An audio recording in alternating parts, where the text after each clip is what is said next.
Salve alunos do canal Atualize Educação.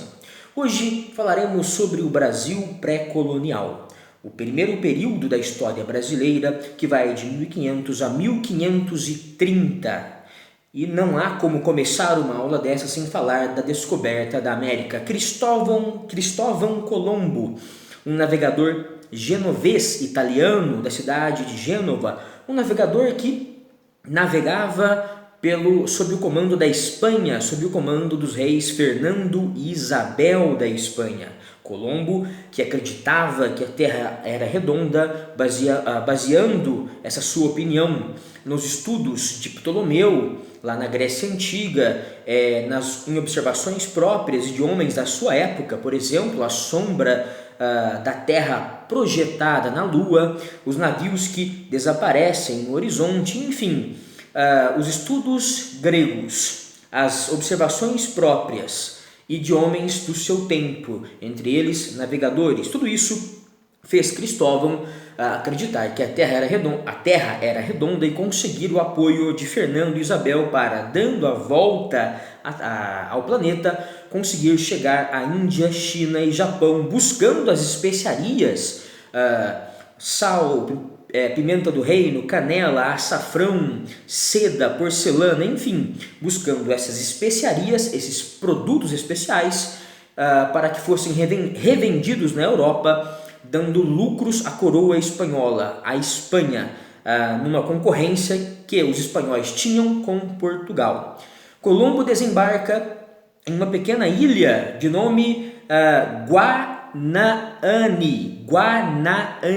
Essa ilha de Guanaani, hoje pertence ao país chamado Bahamas, um arquipélago na América Central.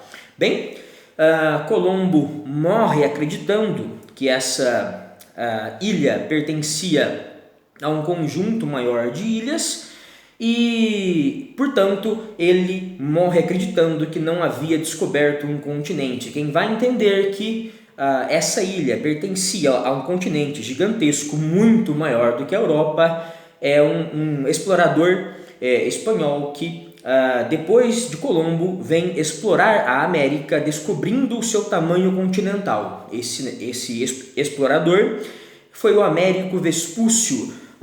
Não é à toa que o continente foi batizado com o seu nome, América. A América vem de Américo. Bem, onde entra Portugal nessa história? Como podemos relacionar a descoberta da América em 1492 por Cristóvão Colombo, chegando à América Central? Como relacionamos esse fato à descoberta do Brasil? Bula intercetera. Essa bula intercetera. E o que é uma bula? Bula é um documento papal. Essa bula intercetera se escreve dessa maneira: I-N-T-E-R, inter, C-O-E-T-E-R-A, tera, intercoetera, intercetera. Essa bula, esse documento papal de 1492, ano da descoberta da América, a bula feita pelo Papa espanhol Alexandre VI, dividia as terras atlânticas, as terras do Oceano Atlântico, o que envolvia a descoberta da América. Vejam só, essa divisão se dava entre Espanha e Portugal. Portanto, já em 1492, Portugal suspeitava de que havia muito mais terra do que as terras descobertas por Cristóvão Colombo, garantindo junto à Igreja Católica, que serviu como juíza, como mediadora, a posse de parte dessas terras. Por essa bula intercoetera, ficava definido o seguinte: a partir da ilha de Cabo Verde, uma ilha localizada no noroeste da África, a partir dessa ilha, contando 100 léguas, cada légua equivale a mais ou menos 4.800 quilômetros, contando então 100 léguas a partir dela no sentido ocidental, no sentido Brasil, o que dá mais ou menos 500 quilômetros, ou seja, portanto, 500 quilômetros a partir dela indo para o Brasil pertenceriam a Portugal. Todas as terras nesse espaço de 100 léguas ou 500 quilômetros em direção ao Brasil, à América, pelo Oceano Atlântico, todas as terras nesse espaço geográfico pertenceriam a Portugal. As terras a partir de 5.000 quilômetros aproximadamente pertenceriam à Espanha. Isso é o que dizia a bula intercetera, portanto, pensem comigo, Portugal já sabia, já suspeitava da existência do Brasil 8 anos do nosso país ser, entre aspas, descoberto. Ele não foi descoberto coisa nenhuma, isso é uma grande farsa que muitos professores de história ainda ensinam. Muitos não, creio que poucos, mas ainda há essa imagem de descoberta no ano de 1500. Não houve isso. Portugal sabia bem antes da existência do Brasil, ou ao menos suspeitava. Depois vem o famoso Tratado de Tordesilhas. Tordesilhas é um meridiano, é uma daquelas linhas imaginárias horizontais que cortam o planeta Terra.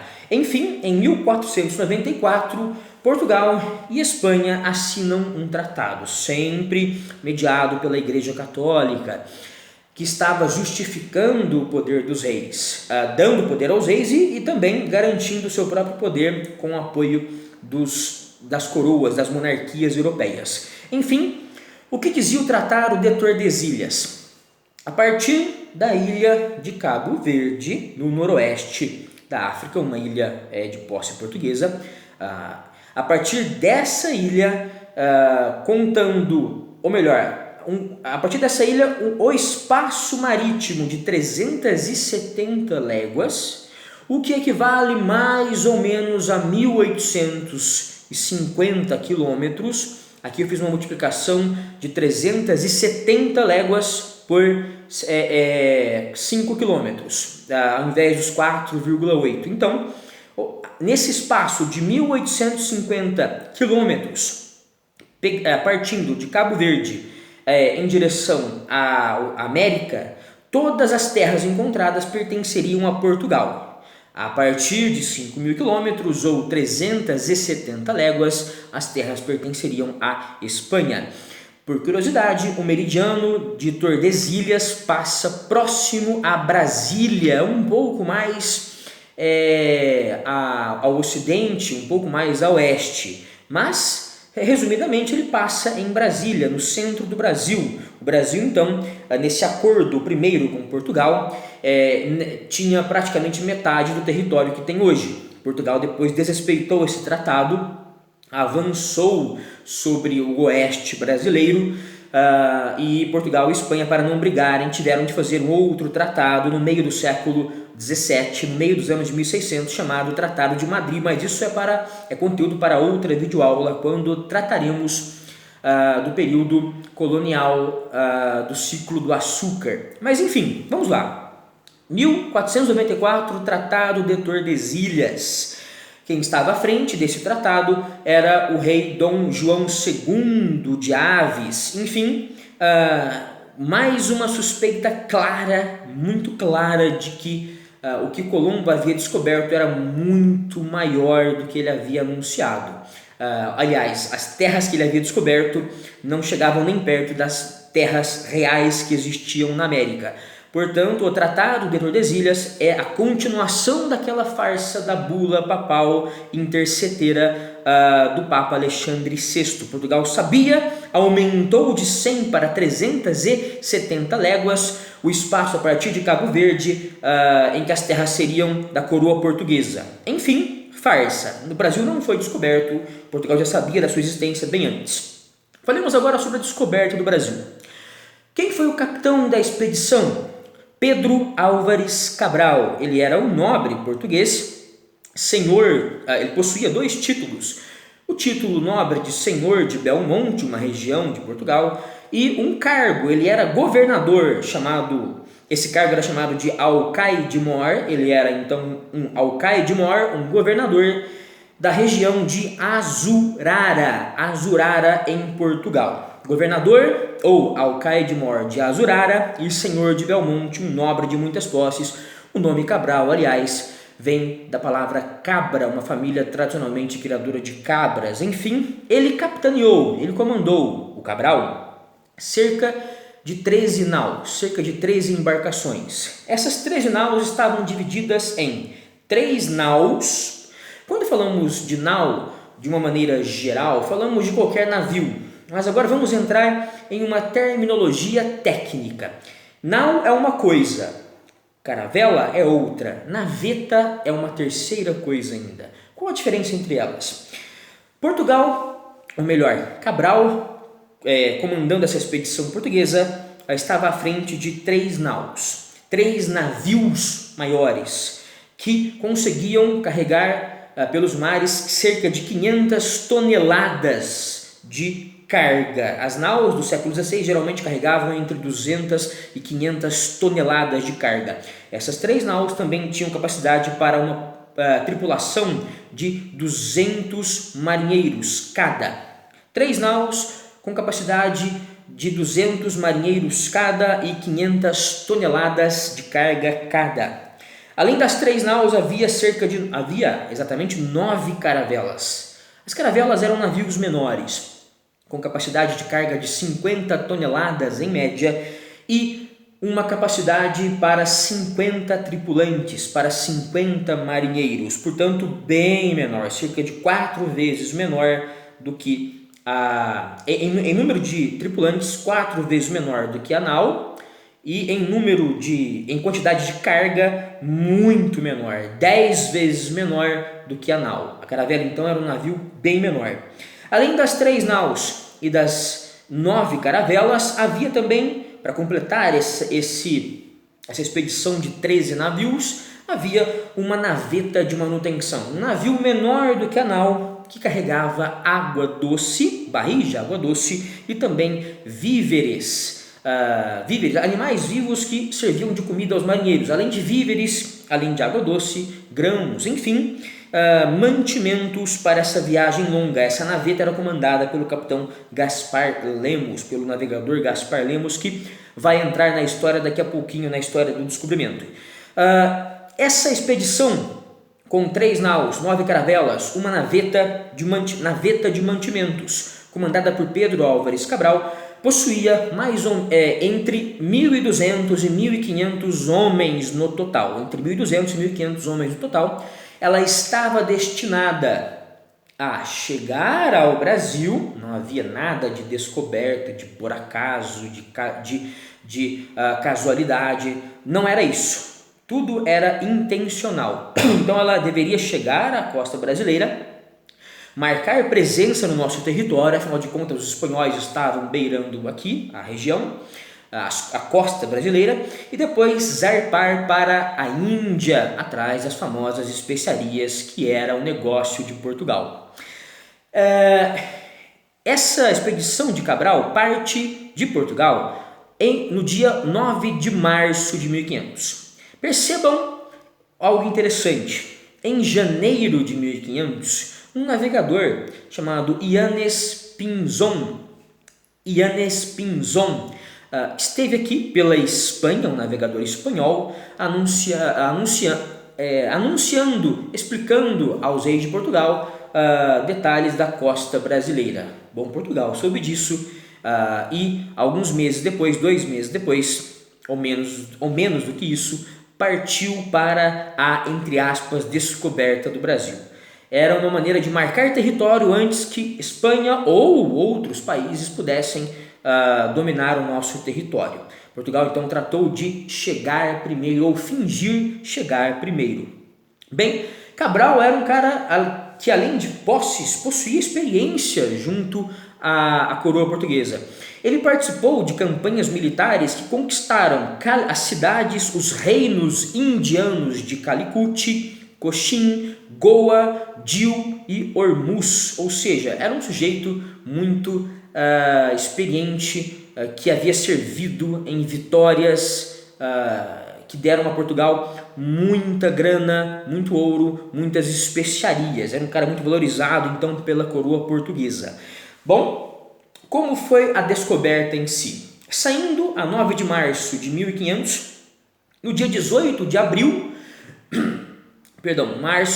abril, um pouco menos de um mês, aí, cerca de 20 dias, né? É isso mesmo?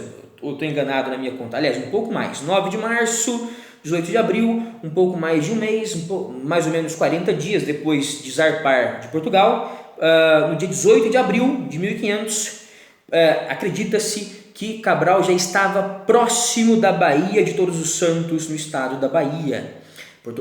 Cabral já estava próximo, já suspeitava, já percebia sinais dessa proximidade com a terra no dia 18 de abril de 1500. No dia 21 de abril de 1500, Cabral e a sua tripulação já avistaram claramente sinais de terra. No dia 21 de abril. No dia 22 se dá a famosa descoberta do nosso país, quando Cabral avista o que ele acreditava ser um monte, uma montanha, o Monte Pascoal. Era a época de Páscoa, então esse monte foi apelidado de Monte Pascoal na Bahia. Foi a primeira porção de terra avistada pelos portugueses que aqui chegaram em 1500. 22 de abril, data do descobrimento do Brasil. No dia 23 de abril, como o monte foi avistado no final da tarde, no dia 22 de abril, no dia 23, só no dia seguinte, dia 23 de abril, é que Cabral mandou os primeiros homens chegarem às praias brasileiras, fazendo contatos com os nossos índios. 23 de abril foi o dia em que os portugueses pisaram em terras brasileiras. No dia 26 de abril foi rezada a primeira missa, o que dava a Portugal a posse da terra brasileira em nome de Deus e da Igreja Católica. 8 dias depois de Cabral pisar os seus pezinhos aqui no dia 8 de maio, 8 dias depois de Cabral pisar aqui, no dia 2 de maio de 1500, ele, Cabral, o capitão da expedição, vaza para a Índia, que era o que interessava a ele. Ele deixa aqui com a responsabilidade de enviar a carta de Pero Vaz de Caminha explicando toda a expedição para o rei de Portugal. Ele deixa essa missão ao comandante daquela naveta de mantimentos, o senhor Gaspar Lemos, o capitão Gaspar Lemos. Enfim, isso prova toda a farsa da descoberta e todo o interesse que Portugal tinha nas Índias. Portugal não estava se lixando para o Brasil, garantiu o território brasileiro como uma reserva. Imaginem vocês aquele homem canalha que namora uma mulher, mas deixa a outra de reserva, tem uma segunda namorada, caso a primeira ou a mais importante não dê certo. Portugal tinha uma namorada que era mais importante. A Índia, a China e o Japão, as famosas Índias Orientais.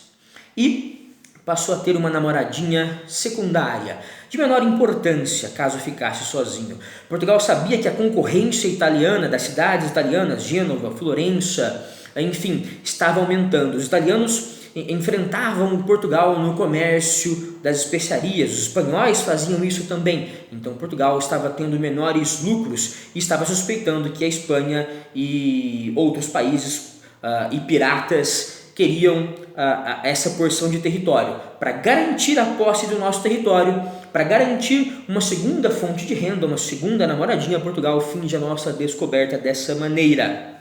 Bem, economia para finalizar a nossa aula. Como foi a relação econômica entre Portugal e Brasil entre os anos de 1500 e 1530? As trocas comerciais eram baseadas no escambo.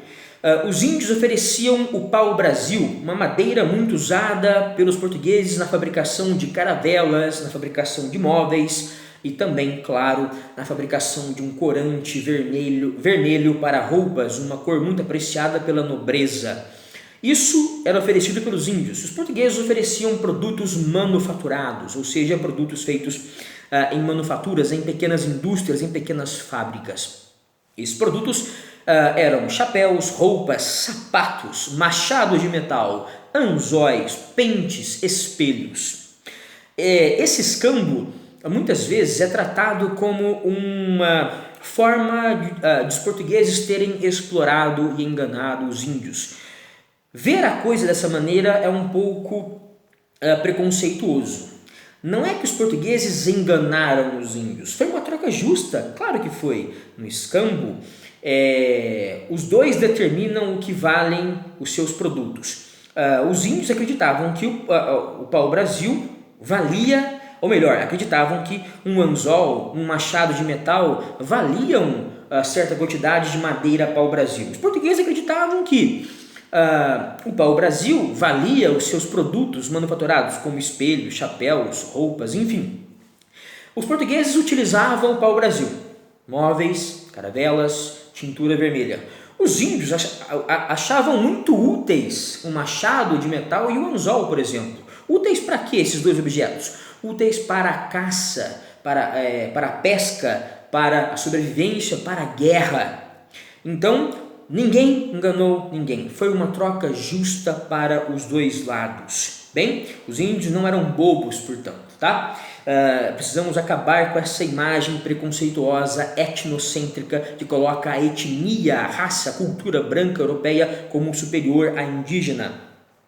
E essas trocas eram feitas onde? Nas feitorias. O que eram feitorias? Eram fortes. Eram fortes militares, construções militares feitas de pedra, madeira, muralhas, enfim, torres de vigilância. Essas construções armazenavam o pau-brasil. Nelas eram feitas as trocas entre pau-brasil e as manufaturas portuguesas. Nessas feitorias também eram armazenados os mantimentos que os portugueses que aqui chegavam pegavam para voltar a Portugal. Então os navios portugueses deixavam aqui as manufaturas e abasteciam-se de mantimentos, como animais vivos, água potável, água doce, e esses mantimentos eram armazenados nas feitorias. As feitorias também serviam para vigilância costeira, soldados portugueses que vigiavam a nossa costa. Também serviam como pontos de partida para que os portugueses explorassem o território.